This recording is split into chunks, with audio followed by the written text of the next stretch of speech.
right, it says I'm live. I feel live.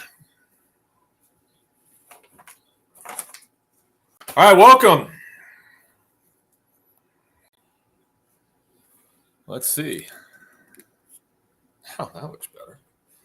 All right, this is Mark coming to you from Baker's Green Acres. Today's the 26th of July, 2022.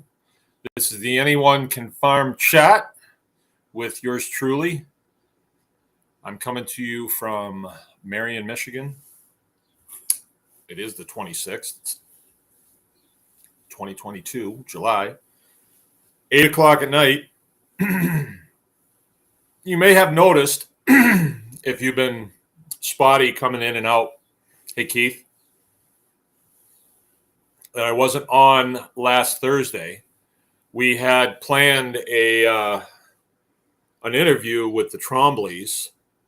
They're a farm family that we met years ago, and they have an operation out in upstate New York. And we had it scheduled, ready to go, and the internet pooped. So we couldn't do it. We just couldn't do it. We tried, but it just didn't work. So we're going to give it another shot. This coming Thursday, we've got the Resistance Chicks coming on and going to do it via Zoom call. I hope we have better luck with it, but I'm sure that my technical support team will get it worked out after a while. And then we'll be up and running. So our format has changed. I hope you realize that. Hey, Justin. Yep, I was just about to explain that the format has changed. And we are really pushing the Anyone Can Farm Plus, Anyone Can Farm Tribe Plus format. That is a membership deal, and you get a lot of goodies with that. You have access to all the videos that we make, all the course material that we have. Plus, like this weekend, we had a grazing workshop. The grazing workshop was a $79 workshop. We had Parker Holmes, extraordinaire, grazing expert extraordinaire, came and briefed us on that, and he did a really good job. So we charged $79 for that class. It came with lunch, but if you are a Tribe Plus member, you get that as soon as Joe releases it. So he's got to edit it up and all that stuff. And we've got another one coming next weekend, which I'm going to talk about tonight. Not this coming weekend, the weekend after. All right, so Tribe Plus is the way to go. That's what you want to do. You want to get on there and get signed up for Tribe Plus. A lot of good things that come with it. Plus, you get me on Wednesday nights. Wednesday night is going to be our Q&A, and it's really akin to consulting. So you will get the code for a Zoom call, and it's me, and then there's however many people there are on the Zoom call. On their pictures are on here, so everybody gets their chance to ask questions and give and take. And it was really neat last time, although our internet was not working all that well. It really wasn't, but we got through it, and I can see that there's a lot of promise to that. If we can't do it with Zoom, we're going to go to a different platform, because I see it as a very good thing.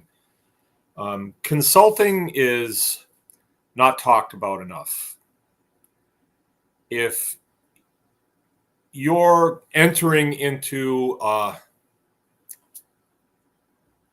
discipline that other people have done for a long time, you put yourself ahead of the game by having access to those people and be able to ask questions, of the details. Every discipline that we engage in is a compilation of steps. And if you just see the end result, but you don't see the steps along the way to get there, there's gaps in the understanding of what you're doing. And a lot of times people can figure it out, but you get where you want to go quicker, and then you have a better explanation of why you did it that way. I've got a fly issue in here. I really need to go get me a fly swatter. I can take care of it. Maybe somebody can bring me one. Somebody from the other room. All right. All right, so that's what Wednesday night is, and that is for Plus members. Thursday is going to be this same platform right here, and it's going to be our interview night. So tonight, Tuesday, is going to be our theme night, that we talk about something, and then we make decisions on how we're going to overcome what we're going to talk about. Okay, so tonight, for instance, and this is really neat how this is being worked, because now I have a team that's helping me. And as I told you guys last week, some of you weren't here maybe, there's a way to figure out what people want to know, right? So you can do like a WebBot search and figure out what are people asking about. And then you can get a good idea of what material would be well received. It seems like a reverse, but I think that, let's say that you're a late night talk show host back when Johnny Carson was on. They had people who were producers of the show that were watching what was going on in the world, and they were the ones that say, you know what, I bet you if we had this guy on, a lot of people would tune in and listen to it. And in our case, we're not really looking for a huge audience. That doesn't do anybody any good. What we want to do is figure out where people are at. Where are they getting hung up on their homesteading voyage? And so that's how we can do this. All right. So the subject for tonight, and this is Jill and Joe have come up with this, and they forced me to do a little bit of homework here. So this right here is the subject, and the subject for tonight is food prepping, prep for winter, and canning. And the sponsors of this, by the way, are the canning workshop that's going to be August 6th. It's all day with Rachel Jamerson, hands-on. Homestead Hog Harvest will be, and also brought to you by the Homestead Hog Harvest, that will be brought to you by Baker's Green Acres, November 4th through 6th. So these two functions are functions of Baker's Green Acres done for the Anyone Can Farm tribe, and they are sponsoring tonight's subject. All right, so I think that's pretty neat. We have a sponsor from within. Now we will do sponsors from outside, like if you've got a car dealership, or you've got a maintenance shop, or you've got this, that, and the other thing, and we do business. It behooves you to set up some sponsoring, function on here. But right now we can just do it from within the organization, which is really neat. Okay, so this weekend, I'll just give you a back brief on it. People assembled here at 9 o'clock. They started rolling in at 8:30. And just like Tribe Day, we had people that were like, hey, I'm early. You want me to do anything? Yeah. Can you help park cars? Yeah. So it was pretty neat. Everybody got a name tag, and we had 14 people in the class. And then there was a pile of kids that came. The kids didn't seem to be really too interested in it, and they just hung out. They just kind of hung out, the swing set and the pool and all that stuff, and they had fun. But we started right at 9 o'clock, and it was mostly classroom for the beginning of the day. We did a little bit of question and answer in there, but it was mostly classroom up until noon, and then we had a really nice lunch. A couple people brought some dishes to pass, and then I think Jill made a really nice beef stew, grass-fed beef stew. Now, this class was all about grazing. And you might think, well, how could you spend a whole day on grazing? It just doesn't seem like there's that much to it. You build fences, you let the cows out, and you call it good. But there's a whole lot more to it than that. We talked a lot about soil health. We talked a lot about how forages grow, what affects their growth. We talked about rejuvenating fields that are not growing very well anymore. And, a lot of people are at a standstill with their pasture production, and it was very helpful to a lot of people. I thought it was really well done. Parker did a good job. So Parker is our grazing guy, and he stepped forward and he did the job, and I really appreciate it.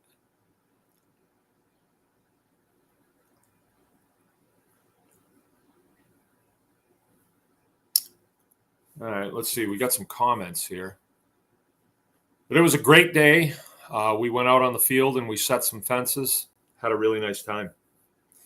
All right, Lenny's with us. Andy's with us. Belva Rockwell's with us. Belva's a member now, and we did a consult the other night, a Q&A. Dion Stumpo's with us. Heard it was a phenomenal class. It was, man. I told you I could have made a phone call and got you out of work. Should have took me up on it. Off Grid with Dave and Sonia. Hello. Yeah, all right. Consulting helps, this is according to Dion, consulting helps uncover some of the hidden bounty at your place. That's right. And it's an ongoing process. It really is. Consulting is a very interesting a function to participate in, because sometimes you want to take people by the ears and shake them and say, do this and do this now. But you can't do that, right?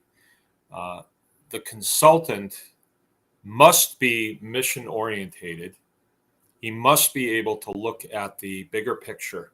There's a big picture, and the big picture sometimes requires time. The time has to pass, and you want the people that you are helping develop their homestead. You're helping them develop their homestead. You're helping them. You want them to develop at their pace. You don't want to pressure people, right? That's not the idea. The idea is to show them what's available, listen to them, and then help them plot a course. And their course has changed.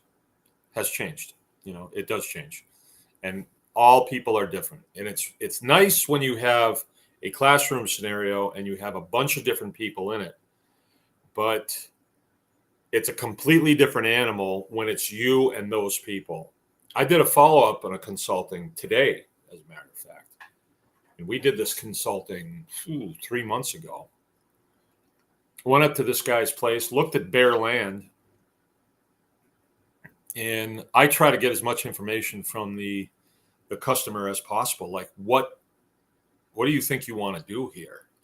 And I let them start it off. And in this case, the guy said, well, I want to put the house here. And my mind's going like, that's not a good place to put a house. But my reason for saying it wasn't a good place to put a house was I'm thinking the utility of that land and how you can make a farm business work efficiently on that land. But their focus was slightly different, and their focus was, no, we're thinking long term. We want our children to live on this land as well, and we want the big house here. So, okay, I don't think I wasn't thinking that way, but as time has gone by, I've thought, maybe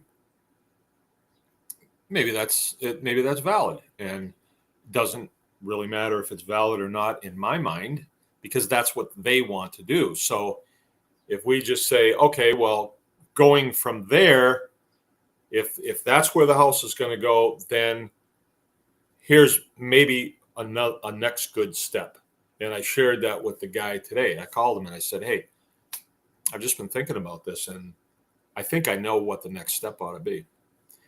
And I'm wondering here if you guys could excuse me for just 1 minute. I want to go get myself a glass of water.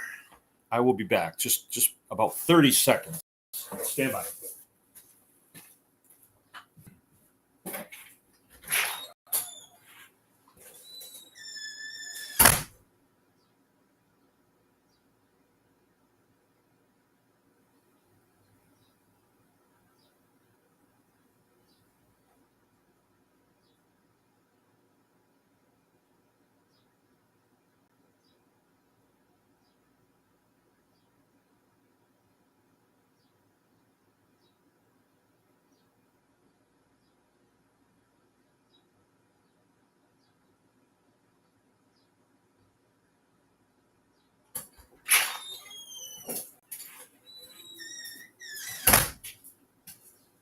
All right. I got me a glass of water and figured I might as well grab the old flash water while I was in there.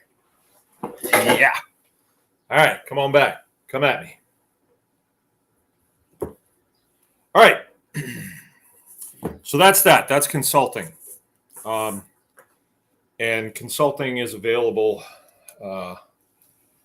online. We can do a phone call, or we can come out. I kind of recommend a phone call first, because a lot of times you can get a lot done on a phone call, and it doesn't require the expense and the travel and the time. But we can certainly do that as well.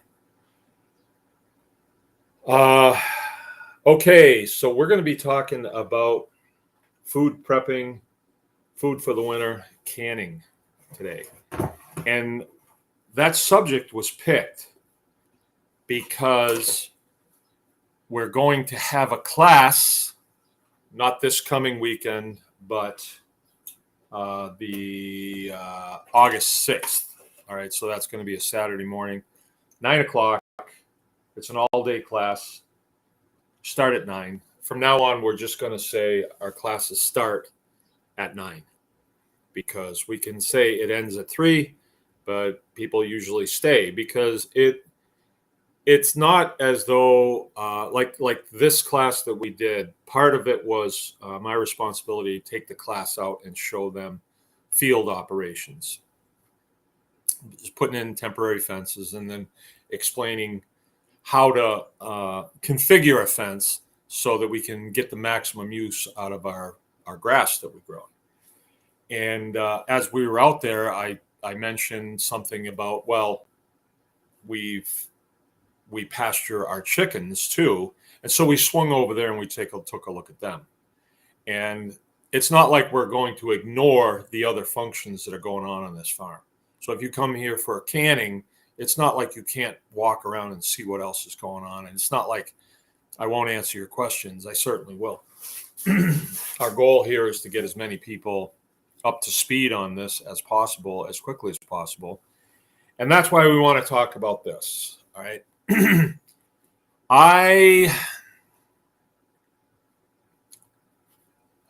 Okay, Crunchy. Howdy, y'all. Pig pasture number 1 is almost ready. All right. Okay, Justin Z says, would yourself and Parker consider doing a second class on grazing? Me and others here in Southeast Michigan would be interested, and sad we couldn't, would be, and sad, you're sad. Well, if you're sad, then I better do something about it.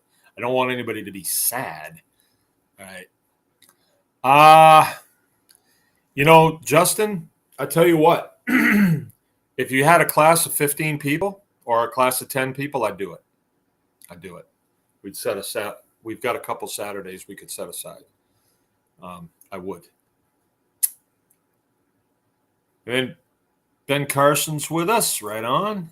Sonia, hey, Mark and Tribe. All right.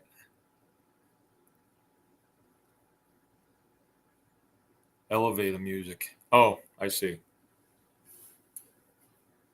He's back.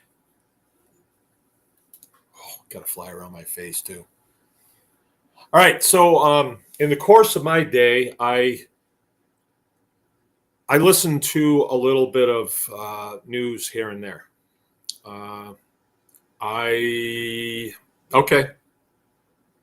Okay. You can make that happen. I'll do it. We'll get Parker again. He's up to speed. I'm sure he'll do it. And we'll do the same deal. $79 a class. If you get 10 people, we'll do it. Okay. We'll even serve you lunch. Okay. Well, in the course of the weekend, I got in several conversations with people, and that gives me an idea of what people are thinking about. Right? I had several conversations during Tribe Day, and it gives me an idea what people are thinking about.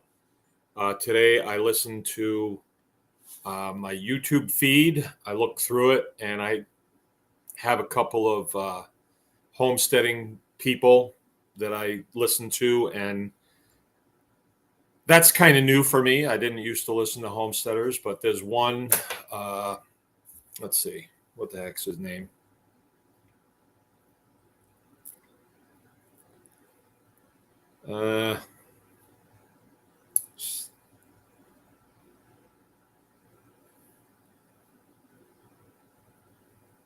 I'm not finding it.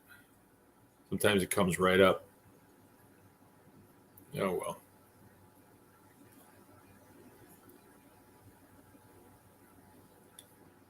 Oh, well. Anyway, I listened to him a little bit, and he gets a lot of information about things that would concern us, as far as food supply and one thing or another. I have noticed that there's a consistency between the mainstream media and the alternate media. They're both saying that there's going to be a food supply shortage. And then there's a consistency amongst vocal people that I read their comments, and they say, hey, there's lots of food at the store. Nothing to worry about. You guys are fear mongering. But then Sean Kelly told me he came across country, and I think they said about 30% of the fields that they saw were not planted. And I mentioned that, and that was July. That was mid-July. I mentioned that to some farmer friends of mine, and they just said, that's not good. Because everything south of us is warmer than it is here, and they plant a lot sooner. They also harvest a lot sooner. So I really don't know. I don't have a crystal ball. A lot of times I'll tell you what my gut feeling is.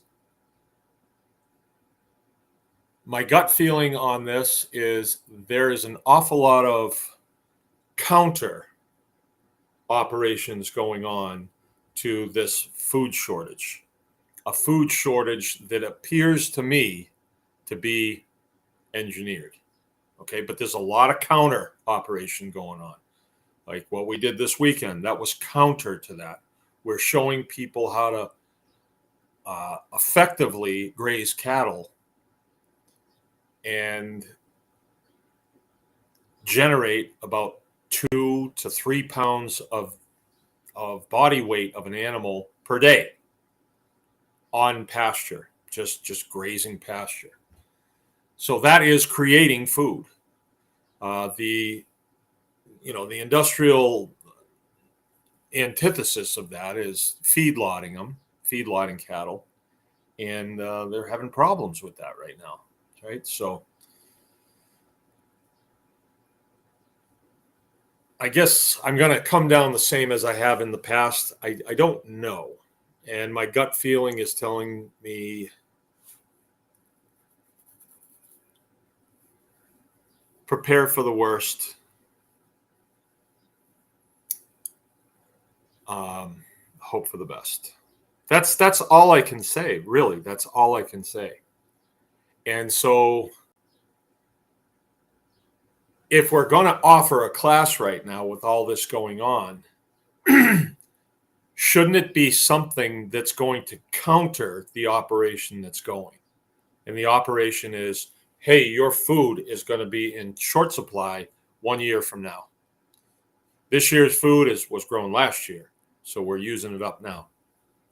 Next year's food is supposed to be in the field now, and it is not. A lot of it is not. A lot of fertilizer issues and things like that. So this is something that you can do. Now, the other thing that you can do is you can go to the store and you can just buy a bunch of stuff. You can. And it's okay. I mean, I wouldn't say don't do that. But if you're able to go to a local farmer that, say, grows green beans, let's say, and you're able to buy green beans by the bushel, they're actually quite inexpensive. Then the tedious part comes. You have to cut the ends off and then snap them in the middle and then put them in a pile. You got to keep doing that.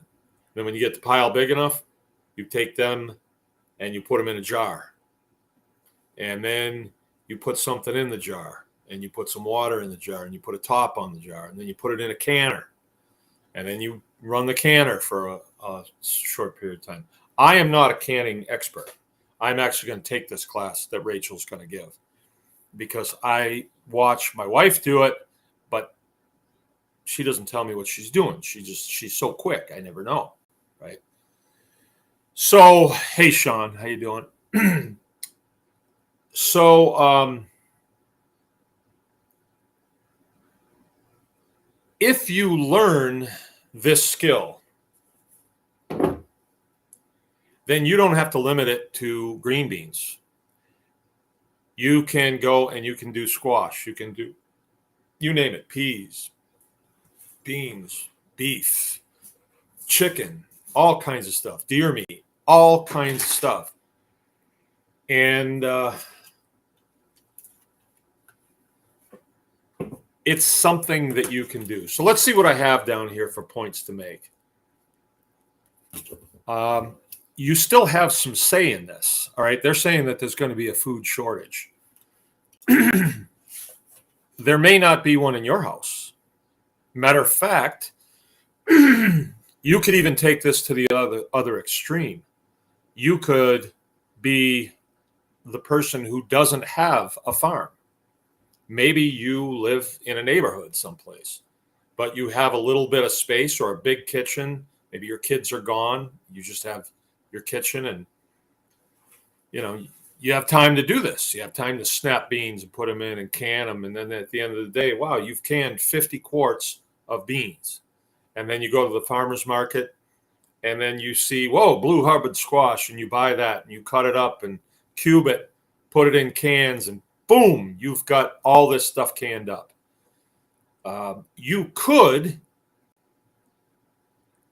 open up your own little canning operation. You could. I mean, the possibilities, I don't need to go into it. But what it is you are adding value to the products that you might buy at farmer's market, or even better, if you go directly to the farm. If you go directly to the farm and buy off the farmer, right? So that it doesn't, they don't land. It doesn't, it behooves everybody if you do this, because you're going to get your food quite inexpensively. And you have something, you have a say in it. All right. Now, people might say something like, hey, I don't have a farm, so I don't have the ability to grow a garden. Right. But if you are the guy that does the canning, then maybe you're not the one that's doing the hoeing, right? And the planting. Maybe you're the one that's doing the canning, right? So there's a place for everybody in this. So it's easy for us to say, oh, hey, if you're worried about food, get out there and grow a garden. But you can only eat so many green beans, and then what do you do with them? You have to be able to preserve the produce that you're going to grow or that somebody's going to grow. You might just be the guy that goes out and collects it up, you know. All right, so in this discipline of canning,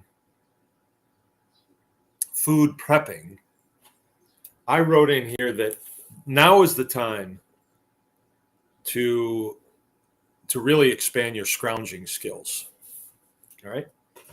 How many times have we seen a pile of pumpkins, let's say, that is just being sent to the pigs? And we just say, oh, well, let the pigs eat it. That's not a bad thing. It's not going to waste. But there's nothing wrong with having some canned pumpkin. So a lot of times you see a lot of produce and you think, well, there's not much I can do with that because I can only eat so much now. And, there's no way for me to save that. If you sharpen your skills as far as learning food preparation, that's 3, you will have a tool in your toolbox that could be extremely beneficial. Now, maybe nothing comes of it. Maybe this time next year we're saying, oh, we thought there was going to be a food shortage. Ha, ha, ha. There wasn't. Actually, it was Russian disinformation. Well, you still have a discipline that you have mastered that, let's say next year there's a new monkeypox or something comes up, whatever. They'll come up with something. But see, this is the time to do a course correction on your life. Course correction. And it's a good place to get in. And there's really no reason for anybody to say, well, I don't can, And I mean, it's not for everybody. I would say if I was not in the position that I am in, I don't know as I would take up the canning. I really don't have time with everything that I'm doing. But I might because or I might feel differently after I go to the class on the 6th, whatever it is. What is it? It's the 6th, August 6th. I'm definitely going to go to the class. And maybe I will feel different about it then. Maybe I'll want to be more involved with it. Because as it is right now, I very rarely get involved with it other than eating it. I eat a lot of canned goods that Jill puts up. Jill and Rachel put up. And the boys help too. There's a lot of work that goes into it. And they make tomato sauce, they make beans, they make kimchi, they make piccalilli, they make pickles, they make squash. They don't really can that much of that. Most of that goes in bags and goes in the freezer. But they just are working at it constantly. Blueberries and strawberries and cherries and all kinds of stuff. They're just loading up. And it's kind of a discipline. And we load it up, and then all winter long we eat it. The jars get washed. They get put in boxes and put away for the next year, and then we load them again. There's stuff down in the basement that's there from quite a long time ago, and every now and then we're eating something that's a couple, 3 years old, and it seems to be just as good as it was. Eggs, they do eggs. Okay, so the list goes on and on and on. And what I am saying here, it's something that you can do. It's there. Canned plums, yeah, it's there, and you can do it. But you probably need to get after it. No one's going to do it for you. All right. Let's see. This is kind of a neat format because I can read it in the morning, and then just as I'm going about my day, I can think about, well, what would motivate somebody to get into canning, right? And I think if you have the equipment, you have a nice canner, and you have a bunch of cans or jars, ball jars, and then when you see them, you pick them up. You see them at a yard sale or something like that, you get them so that you've got more than you need. This time of year, when people's gardens start coming in, well, I'll tell you this. This is an observation that I've made. We have an overabundance of backyard farmers because we live in an extremely abundant environment. So minimal work on a garden, really minimal work, year after year after year, gets you to the point where really not too much effort, compared to some other things, goes into it, and you are producing way more than you can actually utilize. And I think the number of people in the United States who actually can is quite low. And you know why that is? You can get it at the store. Because our feeling is with gardening, it's really nice. Like I had a fresh tomato tonight, but I can get it at the store. If the tomatoes get holy or wormy or whatever, I can get it at the store. We had our very first tomato today. It was good. Rachel shared it with me. So far, we've gotten lettuce, onions, kohlrabi. Haven't eaten any of that, but I see there's some out there. We've gotten radishes, lots and lots of greens. And we're eating this unbelievable salads all the time now. Purslane and lamb's quarter and dock. Really good stuff. Jill makes some killer salads. Those I don't know as you could. You probably could can that stuff just like you would can spinach. Probably. We probably should start looking at that because purslane grows like crazy. A lot of these weeds that I've been researching, we find out that they were actually brought over here from Europe as food, and then they're kind of persistent. They put off a lot of seeds, and they're actually kind of invasive. Excuse me.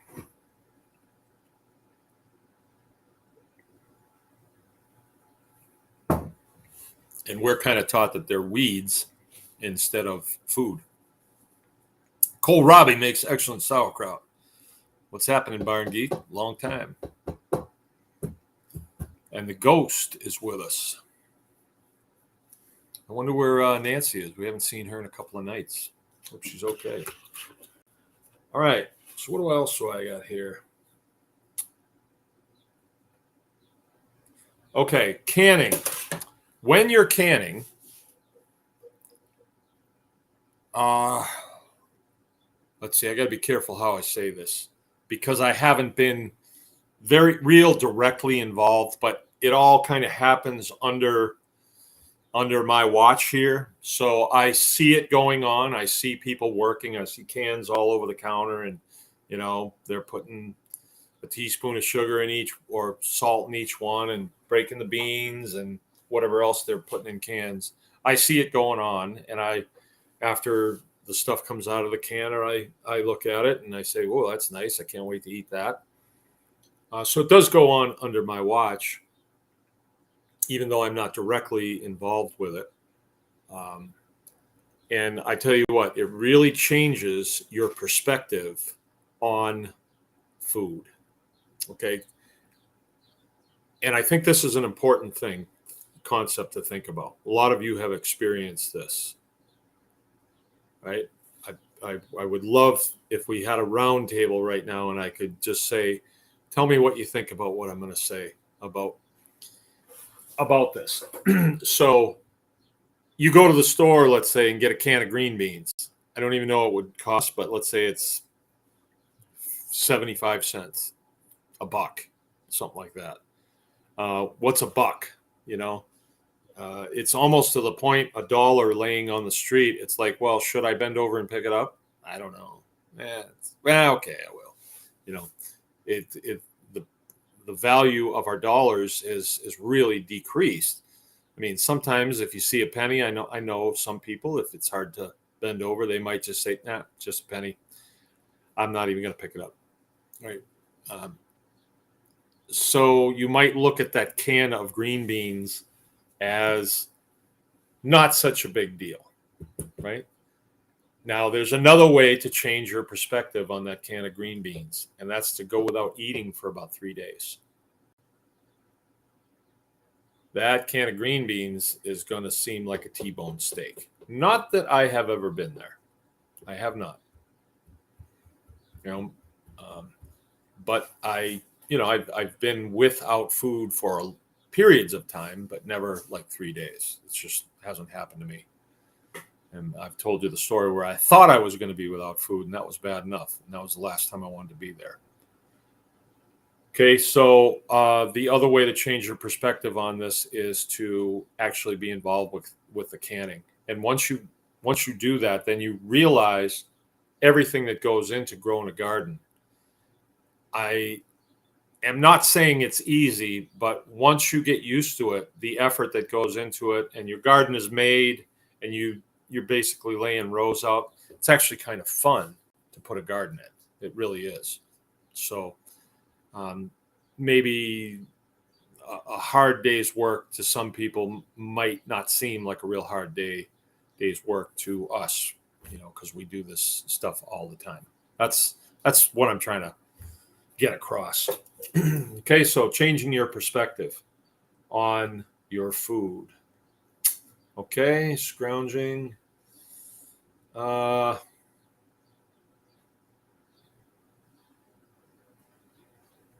Okay. And then you'll learn, if you were to take this class coming up, you're going to learn some of the supplies that you're going to need. And what my wife has done, she's constantly figuring out alternative supplies for the things that we use. Like sometimes if you buy in a 1 pound, it will cost X amount, but if you buy it 50 pounds at a time, it's actually quite cheap, a lot cheaper. So she'll do things like that, and they'll be talking about some of those things. Again, with your food, a lot of food is growing in the environment. You just have to know, what it looks like, and, can you safely eat it? There's not a whole lot out there that if you eat it accidentally, it would taste bad and you would probably not want to eat it. I can't think of anything that grows in the environment that if you eat it, it tastes good and poisons you. I can't think of anything like that right now. Okay, so let's move right on to the action items. This is pretty easy. I wrote get stuff and then learn stuff.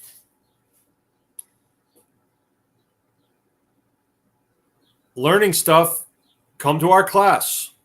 All right. What happens when you come to a class like that?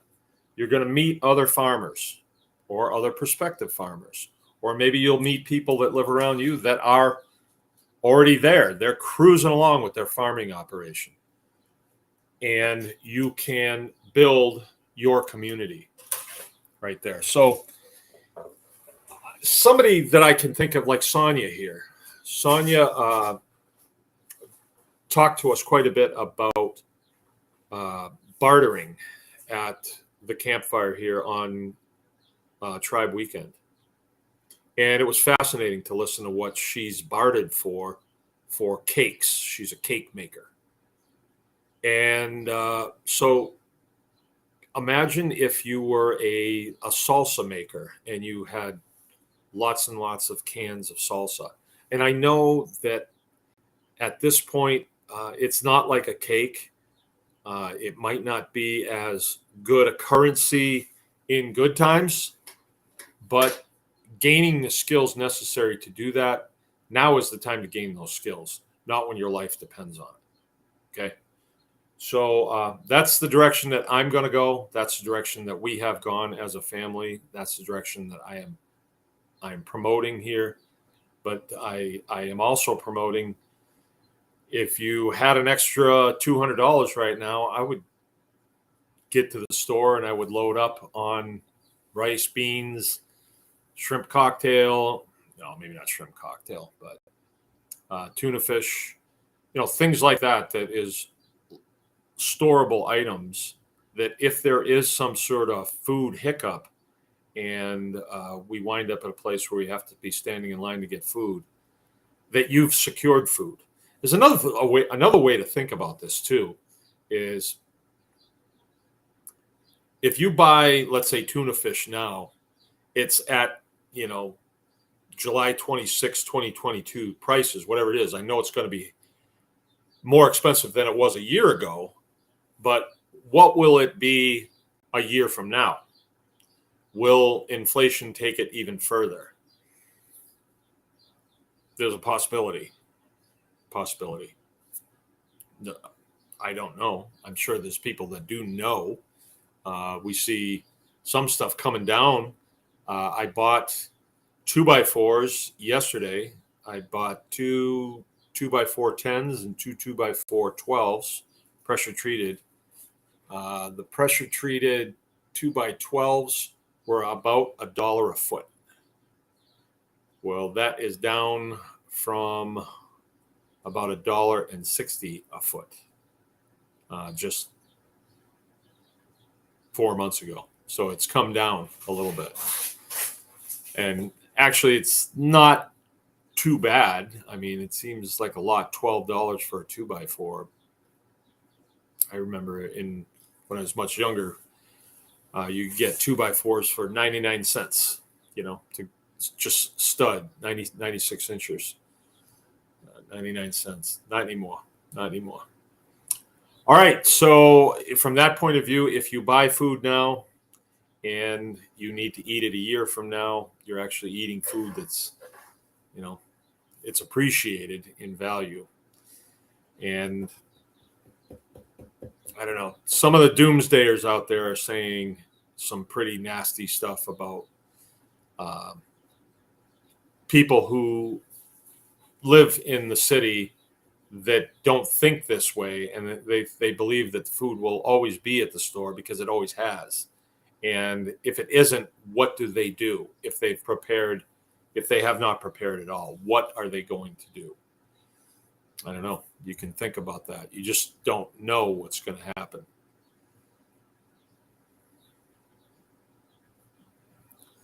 Okay, so that's something that a person can do, and we do have a class coming up. So if you'd like to join up to that class, we'd love to have you. Let's see. The next class that we have coming up after that is going to be meat preservation, which is pretty good. We're experts at that. We've got a really nice hanging room with lots of stuff hanging in there. And that's a very good skill to understand as well. Okay. So I guess I will pack it in right about here. I appreciate everybody coming by. Tomorrow night will be our Q&A, but that will be behind the paywall. So if you'd like to join up, you can go to theanyonecanfarmexperience.com and sign up for the Tribe Plus. We'd love to have you come. I know there's a few bugs in it right now, but we'll get it straightened out. All right. Get out there, get your farming on. This is Mark coming to you from Baker's Green Acres, and we're just going to say goodnight.